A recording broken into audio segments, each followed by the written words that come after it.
사랑합니다. 축복합니다. 자, 예수님께서 승천하셨습니다.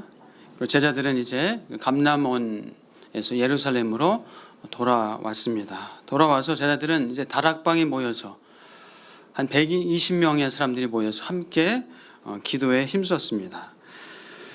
자, 제자들 베드로, 요한, 야고보, 안드레, 빌립 그 제자들과 또 여자들, 예수의 어머니 마리아, 또 예수의 아우들 그렇게 모여서 힘써서 기도했는데요.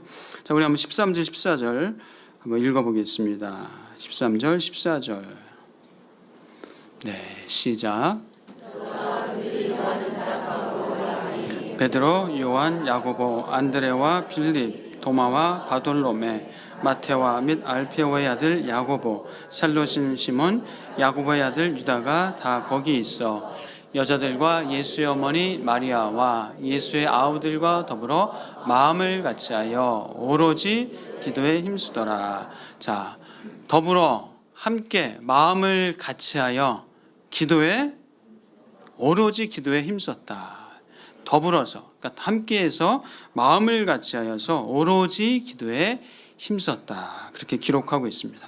자, 약속하신 성령을 기다리면서 예루살렘을 떠나지 말고 이제 약속한 성령을 기다리라 하신 말씀을 의지하여서 그들은 모여서 더불어서 함께하면서 오로지 기도에 힘썼습니다. 또한 그들은 오늘 본문에 보니까 이제 가룟 유다가 예수님을 배반하고 스스로 목숨을 버렸잖아요. 그 가룟 유다의 자리를 대신할 새로운 사도를 선택할 때에도 그때도 기도를 먼저 했습니다.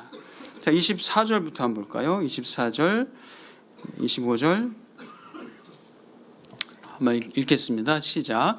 그들이 기도하여 이르되 무사람의 마음을 아시는 주여 이 두 사람 중에 누가 주님께 택하신 바 되어 봉사와 및 사도의 직무를 대신할 자인지를 보이시옵소서. 유다는 이 직무를 버리고 제 곳으로 갔나이다 하고.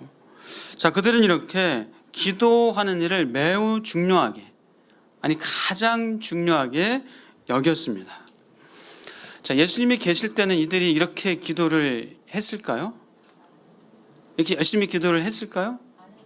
왜 안 했을까요? 네, 예수님이 이제 옆에 살아계실 때는 옆에 계시니까 굳이 예수님이 계신데 예수님께 여쭤보고 물어보고 궁금한 거 있으면 그렇게 대화를 통해서 하면 되니까 굳이 기도할 필요를 못 느꼈을 것 같아요. 예수님이 하라고 하면 하고 예수님이 가자 하면 가고 예수님이 가자 했을 때 한번 기도해 보고요. 이러지 않았을 거 아니에요? 가고 하고 이렇게 했을 것 같습니다. 그런데 이제는 예수님이 승천하시고 그들 눈 앞에 예수님이 계시나요? 안 계십니다. 예수님이 안 계시기 때문에 이제는 기도할 수밖에 없는 거예요. 이제 기도할 수밖에 없어요. 예수님이 안 계시니까 이제 무엇을 해야 될지, 어떻게 해야 될지, 어디로 가야 될지 이제는 기도할 수밖에 없는 거예요. 기도가 가장 그들에게서는 큰 사명이 되었습니다. 기도 안 하면 어떻게 해요? 자기들 생각대로, 자기 욕심대로, 자기가 해왔던 경험에 따라서 그렇게 하다 보면 싸우고 우왕좌왕하고 큰 어떤 분열과 분쟁이 생길 수 있습니다. 기도밖에는 살 길이 없습니다. 기도밖에는 살 길이 없어요. 더군다나 이제 그들에게 아직 성령이 오시지 않았기 때문에, 아직 성령이 임하시지 않았기 때문에 기도하면서 성령의 임재를 지금 갈망하는 것이 최우선의 사명이자 그들에게는 간절한 것이 되었습니다. 그들은 함께 마음을 같이하여 오로지 기도에 힘썼다. 그렇게 기록하고 있습니다. 자, 오늘날은 어떻습니까? 자, 오늘날. 자, 예수님 보고 계신 분 계세요? 예수님 눈에 보이신 분 계십니까? 예, 오늘날도 마찬가지입니다. 오늘날도 마찬가지예요. 우리도 마음을 같이하여 오로지 기도에 힘쓰는 것이 아주 중요한 겁니다. 그것이 살 길입니다. 그 길이 살 길이에요. 기도는 예수님 당시의 제자들에게도 그렇지만 우리에게도 동일하게 우리에게도 사명이자 또한 특권이다. 사명이면서 특권이 바로 기도입니다. 여러분, 이 기도의 특권과 사명을 마음껏 쓰시고 활용하실 축복합니다. 그래서 한 작년쯤에 어느 목사님 설교를 듣다가 들었던 그런 이야기인데요.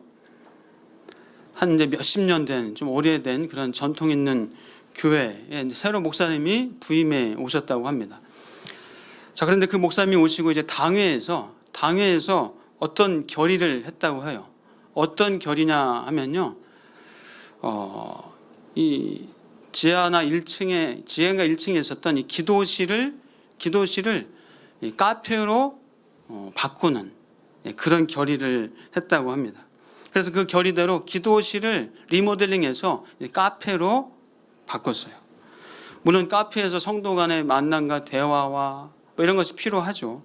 커피와 차를 마시면서 같이 만나서 즐겁게 여유로운 시간 갖는 거 필요합니다. 그런데 그 후부터 이 교회에 막 말이 많아지고 분쟁과 분열과 막 이 갈등이 생겨나기 시작했다고 합니다. 자, 오래된 교회가, 수십 년 된 교회가 이제 분열과 분쟁으로 오히려 성도들이 힘들어하고 심지어는 많은 성도들이 교회를 떠나기도 하는 그런 일이 벌어졌대요. 그런데 이제 그 교회 거의 초창기부터 함께 있었던 연세 많이 드신 권사님이 그런 말을 하셨대요. 기도실을 없애고 카페가 생기면서부터 갈등과 분열이 생기기 시작한 것 같습니다. 자, 사랑하는 여러분, 우리의 교제에는, 교회 안에서의 교제에는 말씀과 기도가 반드시 있어야 됩니다. 말씀과 기도가 있어야 돼요. 교회 안에서 물론 이런저런 대화할 수 있어요. 근데 막 세속적인 이야기, 뭐 가십거리, 드라마 얘기, 영화 얘기 물론 할 수 있지만 남들 얘기, 우리가 굳이 교회 안에서 그런 세속적인 것들을 우리 대화의 재료로 삼을 필요가 굳이 없는 거예요. 굳이 없습니다. 진정한 교제는 이기적이지 않고 사랑과 진실한 나눔이 교제입니다. 진정한 교제는 뭐 예배 후에 이제 같이 식사하십시오. 같이 밥 먹는 것 이상이 교제예요. 같이 일상적인 대화하는 것 이상이 교회 안에서의 형제의 교제입니다. 이 진정한 교제는 실제적인 섬김과 나의 희생, 또 서로에게 베풀고 서로에게 위로를 나누고 말씀과 기도를 통해서 함께 기도해주고 함께 격려해주고 축복해주고 위로해주는 그런 삶의 깊은 나눔이 있는 것이 진정한 교제입니다. 교회 카페가 있으면 나쁠 거에 없죠. 그러나 기도실을 없애고 만든 것이 그것이 큰 잘못이었던 것 같습니다. 기도해야 가정이 삽니다. 기도해야 교회가 삽니다. 기도해야 이 사회가 살고 이 나라가 삽니다. 우리 기도했던 우리 믿음의 조상들이 있었기 때문에 한국교회가 세워졌고 기도했던 우리 믿음의 사람들이 있었기 때문에 우리나라가 이만큼 세워진 줄 믿습니다. 그래서 우리 교회 안에도 기도 모임이 뭐 있습니다. 우리 주일 예배 후에 식사 후에 우리 어르신들이 모여서 기도합니다. 때로는 장소가 없어서 이리저리 옮겨 다니긴 하지만 사무실에서 모여서 기도를 하셔요. 기도합니다. 회의가 아니에요. 세상 얘기하는 것이 아닙니다. 수다 떠는 장소가 아니에요. 기도하는 자리입니다. 제가 부탁드렸어요. 기도의 어머니가 되어 주십시오. 우리 어르신들 기도의 어머니가 되어 주십시오. 라고 간곡하게 부탁드리면서 또 그런 기도 모임을 아주 지금 훌륭하게 잘 하고 계십니다. 교회와 가정은 마음을 같이 해서 기도해야 됩니다. 여러분, 가정 안에서 기도해야 됩니다. 부부가 손잡고 기도하시기를 바랍니다. 저는 제 아내가 남편과 손잡고 기도하는 것이 제 아내의 큰 소원이었어요. 로망 중에 로망이었는데요. 근데 참 쑥스러워서 혼자 하나님 앞에 기도하는 건 하는데 손잡고 뭐 데이트할 때 손잡고 뭐 다니지만은 기도하는 때는 참 쑥스럽더라고요. 그런데 이제 한 작년부터인가 이제 손잡고 기도를 하기 시작했어요. 손잡고 기도하니까 눈물이 나요. 너무 좋아요. 아내가 너무너무 좋아합니다. 아내의 소원이 이루어졌어요. 그러면서 기도가 가장 안전하구나. 기도가 가장 안전합니다. 부부간에도 대화를 한다고 하면서 그 대화가 자칫 싸움이 되고 갈등이 되고 감정적인 어떤 그런 갈등이 될 수가 있어요. 근데 기도하니까 가장 안전하더라고요. 기도하니까 더 깊은 친밀함 가운데 그렇게 나아갈 수 있는 것을 경험을 합니다. 여러분, 부부가 손잡고 또 자녀들과 함께 손잡고 기도하시는 여러분 되시길 축복합니다. 너무 좋습니다. 저는 혼자 부부가 없는데요. 배우자가 없는데 그러면 가족들하고 자녀들하고도 손 붙잡고 이렇게 기도하시기를 당부합니다. 그래서 합심하여 기도할 때 능력이 나타납니다. 합심해서 기도할 때 능력이 나타나요. 더불어 함께 모여서 오로지 기도에 힘쓸 때 그때 성령이 임하십니다. 우리가 합심해서 기도할 때 가족이 구원받고 치료와 회복이 나타납니다. 소망이 생기고 기쁨이 생기고 마음의 평안이 생겨집니다. 어떻게 해야 될지 무엇을 해야 될지 알게 해주시는 하나님의 은혜를 경험하게 됩니다. 특히 이 세상이 얼마나 악합니까? 죄가 얼마나 관영합니까? 이 세상 속에서 우리가 살기 위해서는 우리가 기도해야 삽니다. 자, 기도한다는 것은 하나님을 신뢰하는 거예요. 나 자신을 믿으면 기도할 이유가 없어요. 내가 다 할 수 있는데 뭘 기도할 필요가 있습니까? 우리는 나를 믿을 수 없기에 기도해야 됩니다. 여러분 자신을 믿을 수 있으세요? 저도 저 자신을 못 믿겠어요. 못 믿어요. 기도해야 삽니다. 기도해야 됩니다. 기도는 하나님을 받는 통로이고 은혜의 방편입니다. 자, 기도한다는 것은 기다린다는 겁니다. 기다린다. 약속하신 것을 기다리라 하셨기에 기도하면서 기다립니다. 데살로니가전서 5장 17절에서 말씀합니다. 쉬지 말고 기도하라. 마가복음 9장 29절입니다. 기도 외에 다른 것으로는 이런 종류가 이런 능력이 나갈 수 없느니라. 로마서 12장 12절입니다. 소망 중에 즐거워하며 환난 중에 참으며 기도에 항상 힘쓰라. 마태복음 26장 41절입니다. 시험에 들지 않게 깨어 기도하라. 빌립보서 4장 6절입니다. 아무것도 염려하지 말고 오직 모든 일에 기도와 간구로 너희 구할 것을 감사함으로 하나님께 아뢰라. 그리하면 모든 지각에 뛰어난 하나님의 평강이 그리스도 예수 안에서 너희 마음과 생각을 지키시리라 약속하십니다. 요한복음 15장 7절입니다. 너희가 내 안에 거하고 내 말이 너희 안에 거하면 무엇이든지 원하는 대로 구하라. 그리하면 이루리라 약속하셨습니다. 하나님은 우리의 기도를 기다리고 계십니다. 모든 상황 속에서 하나님을 믿고 신뢰하면서 기도하실 축복합니다. 여러분, 기도가 응답이 늦은 것 같죠? 그렇지 않아요. 기도가 가장 빠릅니다. 기도가 가장 안전합니다. 기도가 능력입니다. 여러분, 기도의 능력을 맛보시면서 사시기를 주의 이름으로 축복합니다.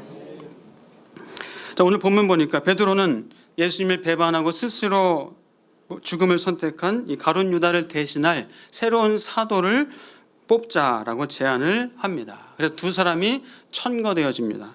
바사바라고 하는 요셉과 마띠아 두 사람이 추천되어집니다. 이 두 사람은 기본적인 소양과 자질 이런 것들이 분명히 있으니까 추천을 받았을 겁니다.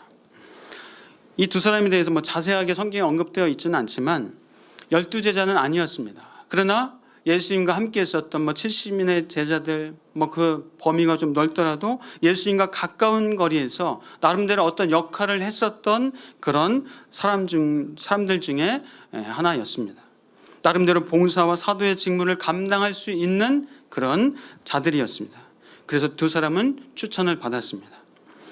자, 두 사람을 놓고 이제 모인 제자들과 성도들은 먼저 기도했습니다. 사람의 마음을 아시는 주여, 이 두 사람 중에 누가 주님께 택하신 바 되어 봉사와 및 사도의 직무를 대신할 자인지를 보이시옵소서 하면서 기도했어요. 자, 이렇게 기도한 후에 무엇을 그들이 또 해서 사도로 뽑게 됐죠? 제비 뽑기를 했습니다. 제비 뽑기. 결국 제비를 뽑아서 이 마띠아를 얻어서 이제 열한 사도 수에 포함되게 됐습니다. 자, 제비 뽑기가 성경에 여러 차례 많이 나옵니다. 구약 성경에 또 많이 나와요.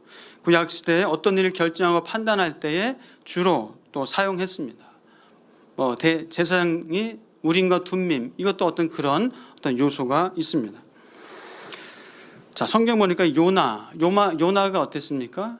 요나가 하나님께서 저 니느웨로 가서 니느웨 백성들에게 하나님의 말씀을 전해라 했는데 니느웨 백성들이 너무너무 싫어서, 꼴도 보기 싫어서 다시스로 가는 배를 타고 도망을 갔습니다. 도망가다가 풍랑과 파도를 만나서 배가 이제 침몰 직전에 되니까 선장이 이 재앙이 누구 때문에 온지 우리가 제비 뽑자 해서 누가 뽑혔어요? 요나가. 정확하게 요나가 뽑혔습니다. 그래서 요나를 바다에 집어 던졌죠. 그러자 풍랑과 파도가 잔잔해졌죠. 또 이 여호수아서를 보면은 이스라엘 백성들이 가나안 땅을 점령했을 때 첫 번째 성, 어느 성요? 여리고 성을 점령했습니다. 하나님이 여리고 성의 첫 번째 성, 첫 예물은 하나님께 다 바쳐라 라는 그런 의도로 여리고 성에서 모든 것들을 다 하나님께 바치라, 다 진멸해라 라고 하나님께서 그렇게 말씀을 하셨죠. 자, 그런데 누가 뭘 숨겼죠? 아간이라는 자가 120세겔 되는 은, 또 멋진 외투 한 벌, 금 50세겔의 덩어리, 이것을 자기 장막 밑에 숨겼어요. 자, 그런데 이제 그 사실을 모르고 여호수아와 백성들은 또 그 다음 성, 아주 작은 성, 아이성이라는 한 3,000명 정도 되겠지 해가지고 그 정도 보내서 전쟁을 벌였지만은 큰 실패를 보고 병사들이 죽음을 당하는 그런 전쟁의 패배를 맛봤습니다. 하나님, 이게 어찌 된 일입니까? 왜 이러십니까? 하나님이 너희 안에 죄가 있도다. 너희 중에 죄가 있도다. 자, 그러면서 이제 사람들을 모아서 제비를 뽑아서 결국 유다 족속에서 점점 내려가서 아간이 뽑히게 되면서 아간과 그 가족들은 이제 죽음을 당하게 되죠. 예수님의 옷도 이 병사들이 제비 뽑아서 이렇게 가져간 그런 예도 있습니다. 자, 어쨌거나 이렇게 하나님께서 그 상황 속에서 열어주시는 것은, 제비 뽑기를 허락하시는 것은 그 상황 속에서 전적으로 하나님께 맡긴다는 그 고백을 하나님은 보길 원하시는 거예요. 그 상황 속에서 제비 뽑기는 하나님의 인도하심이었습니다. 자, 그렇다면 이 제비 뽑기가 오늘날도 지금도 하나님의 뜻을 묻는 방법으로 유효한가? 적절한 방법인가? 라는 질문을 할 수가 있습니다. 자, 그런데 분명한 것은 이제 마띠아를 제비뽑기로 선출한 것까지다, 거기까지다라고 말할 수 있습니다. 물론 절대적인 것은 아닙니다. 하나님께서는 그런 방법을 통해서도 하나님의 일을 하시지만은, 그러나 이후에 성경에서 제비뽑기가 나오진 않아요. 이제는 하나님께서 우리에게 성령을 보내주셨습니다. 이제 성령의 인도함을 받는, 우리는 성령의 시대를 살고 있는 거예요. 그렇기 때문에 제비뽑기라는 통해서 우리가 무엇인가 선택하고 결정하고 하는 것이 아니라 이제 성령의 인도하심을 따라서 성령께 묻고 여쭈면서 성령과 동행하면서 우리의 길을, 하나님이 열어주신 그 길을 우리는 나아갈 수 있는 성령의 시대에 우리는 살고 있다는 겁니다. 자, 그래서 지금 마띠아를 뽑았던 이 사건은 단순히 그 당시에 어떤 상황이었는지에 대한 묘사고 기술이에요. 제비뽑기가 어떤 규범이고 모범이다라는 것을 우리에게 가르쳐주기 위해서 이 성경이 기록된 것은 아니라는 겁니다. 자, 그렇다면 오늘날 하나님의 뜻을 우리가 어떻게 알 수 있는가? 자, 하나님의 뜻을 어떻게 알 수 있어요? 제비뽑기 하면 참 편할 텐데, 제비뽑기 하면 참 편하잖아요.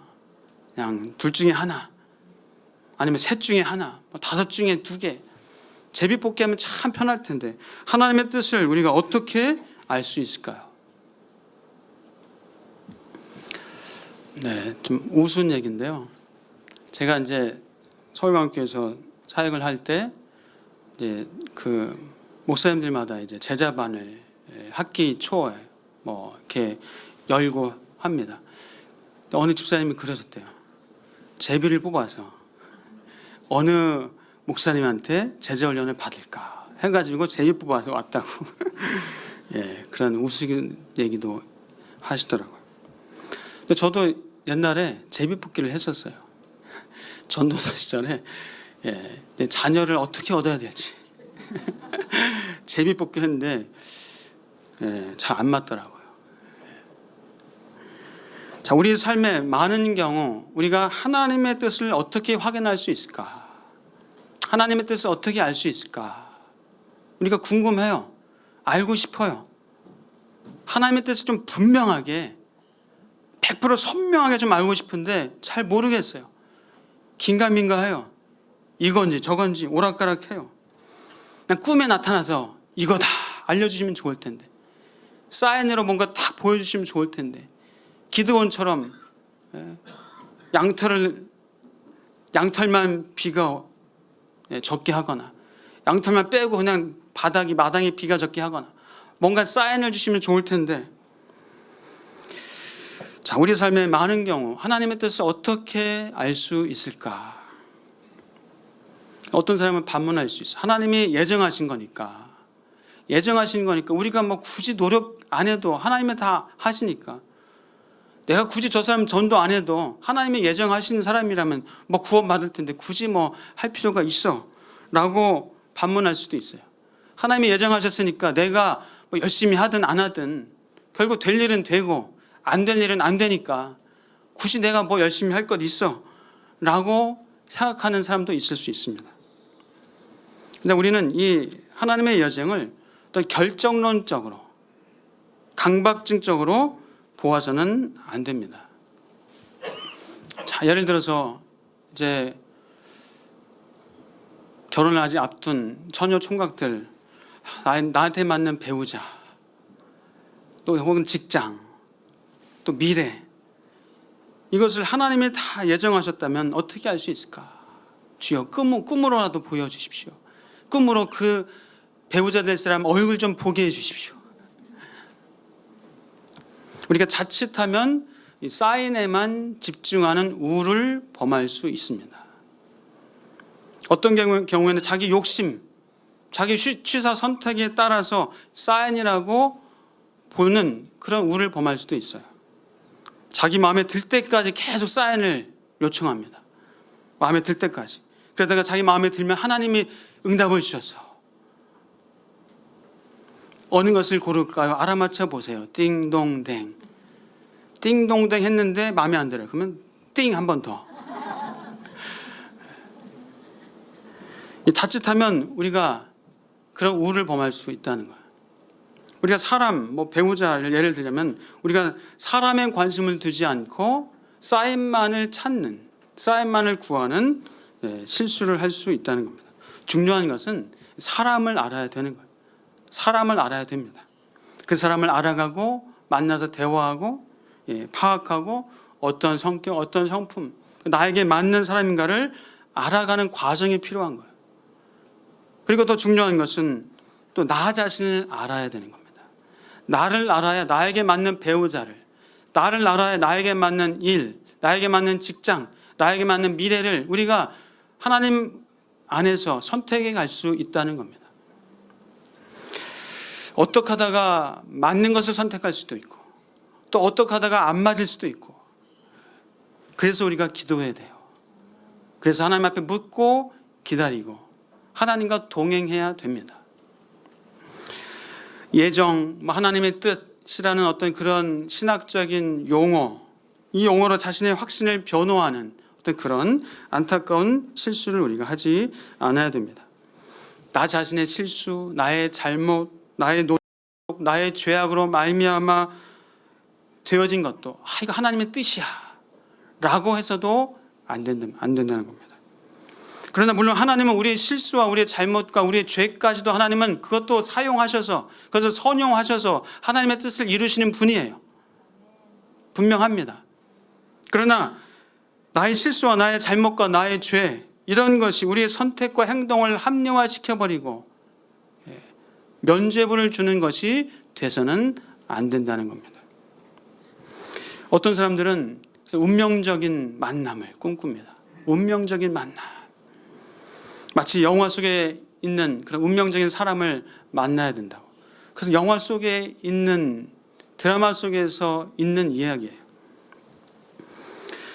여러분, 영화처럼 운명적인 사랑을 만났다고 해서 그렇게 끝까지 잘 되던가요? 자, 운명적인 사랑을 했다고 하지만 그러나 실패한 많은 연예인들, 그런 사람들을 우리가 종종 뉴스를 통해서 봅니다. 에릭 프롬이 사랑의 기술이라는 책에서 이렇게 표현했어요. 서로 미쳐버리는 것을 사랑의 뜨거움의 증거로 생각하지만 이것은 기껏해야 그들이 서로 만나기 전에 얼마나 외로웠는가를 입증할 뿐이다. 자, 사랑은 그래서 그 다음부터 만들어가는 것이 중요합니다. 가수 션이 남자들의 공공의 적이라고 하는데, 가수 션이 그런 얘기를 했다고 합니다. 사랑은 맞추어가고 연습해가고 훈련해가는 것이 중요하다라는 얘기를 했어요. 자, 어찌 보면 우리 선택 자체 우리가 정말 뭘 선택해야 되는지 정말 우리가 중요하게 생각하지만 사실 우리가 생각하는 것만큼 그렇게 중요하지도 않을 수도 있어요. 그 선택한 상황을 우리가 감사하고 인정하고 수용하고 또 행복을 만들어가는, 하나님과 함께 만들어가는 그 과정이 중요하다는 겁니다. 또 어떤 사람들은 하나님이 알아서 다 점지해 주셨으면 좋겠다, 하나님이 다 알게 해주셨으면 참 좋겠다, 그게 차라리 속 편하겠다라는 사람들도 있어요. 저도 어렸을 때 그런 생각했어요. 하나님이 좀 그냥 다 어느 학과 가라, 어느 학교 가라, 누구를 만나라, 누구랑 결혼해라, 다 하나님이 그냥 이렇게 알게 해주시면 참 좋을 텐데 너무나 어려운 거예요. 너무나 힘든 거예요. 선택하고 결정하는 것이 쉽지 않습니다. 선택해놓고 잘못되면 어떡하지? 잘못된 선택을 하면 어떡할까? 라는 그런 염려와 걱정이 생길 수도 있습니다. 자, 그러나 신앙이라는 것은 이 말씀과 기도를 통해서 이 과정, 그 선택을 경험하면서 겪으면서 성장하는 것이 신앙입니다. 그래서 필연적으로 이런 과정을 겪어야 돼요. 필연적으로 우리는 과정을 겪어야 됩니다. 때로는 그것 때문에 고민하고, 그것 때문에 기도하고, 때로는 그것 때문에 하나님 앞에 눈물 흘리기도 하고 하는 그런 과정을 반드시 필연적으로 경험해야 된다는 겁니다. 그러한 고민과 기도와 때로는 연단의 과정이 없으면 건강하지 못해요. 건강한 신앙생활을 할 수가 없습니다. 성숙하지 못하게 됩니다. 마치 마마보이 같이. 요즘 엄마들이 애들한테 다 그냥 선택 다 해준다고 하잖아요. 학교, 학원 막 새벽부터 그 줄 서 있는 것도 다 해준대요. 그러면 결혼 배우자도 막 선택해주고 어떻게 합니까? 그러면 하나님께서는 우리의 선택에 관심을 갖고 계십니다. 우리의 선택에 관심을 갖고 계시지만 그러나 과정과 또 수용과 또 하나님을 얼마나 신뢰하는지에 대한 하나님은 더 그것에 관심을 갖고 계십니다. 우리가 인생의 그림을 완성하기까지 그 과정 속에서 이렇게 저렇게 만들어가는 그 과정이 소중합니다. 자, 선택하는 문제도 중요하지만 그것을 어떻게 해 나가느냐 중요합니다. 어떤 상대를 선택하느냐도 중요하지만 그 상대를 이제 어떻게 사랑해내느냐, 어떻게 사랑하느냐, 그것이 더 중요합니다.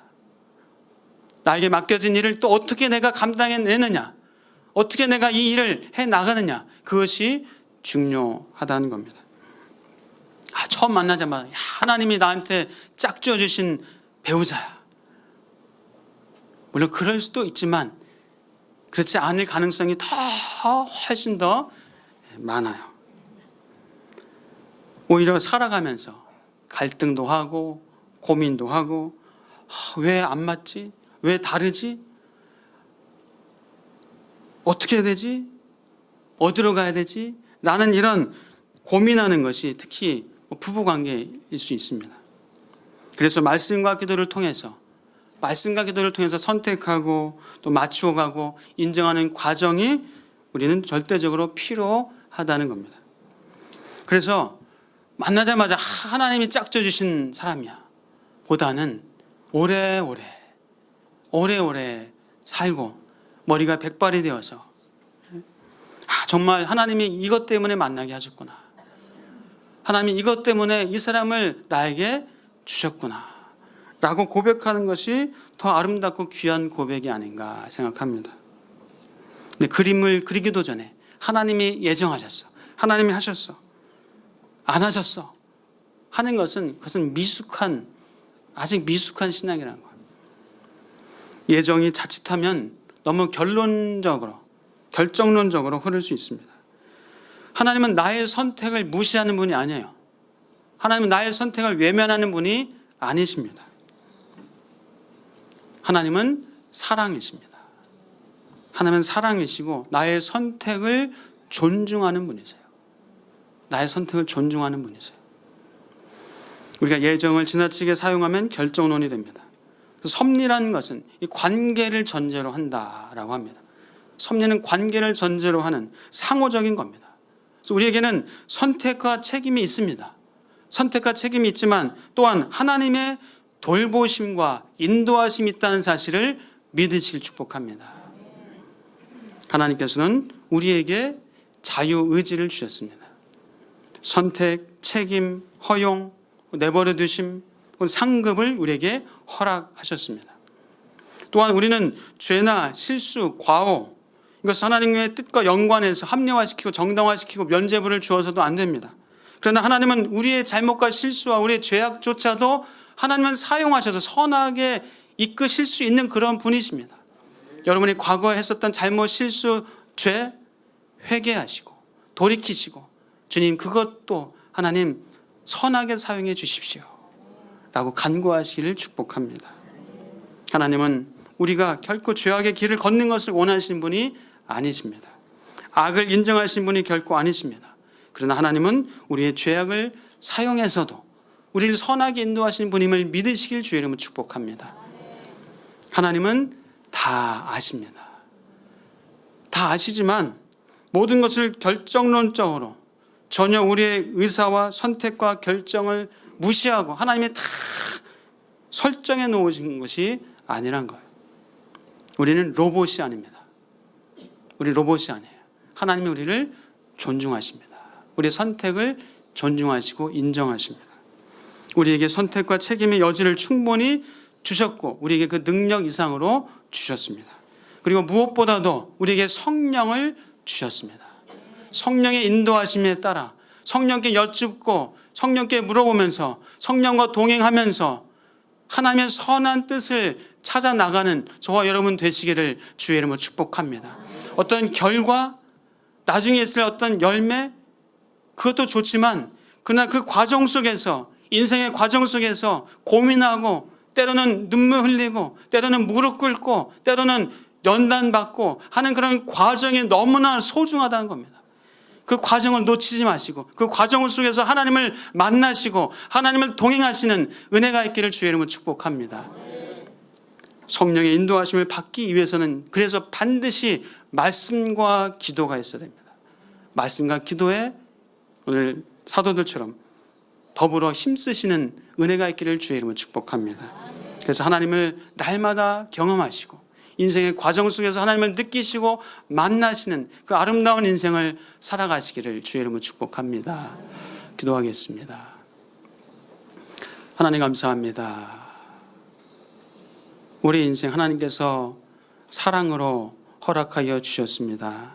우리를 로봇으로 만들지 않고 우리의 선택을 존중하시고 인정하십니다.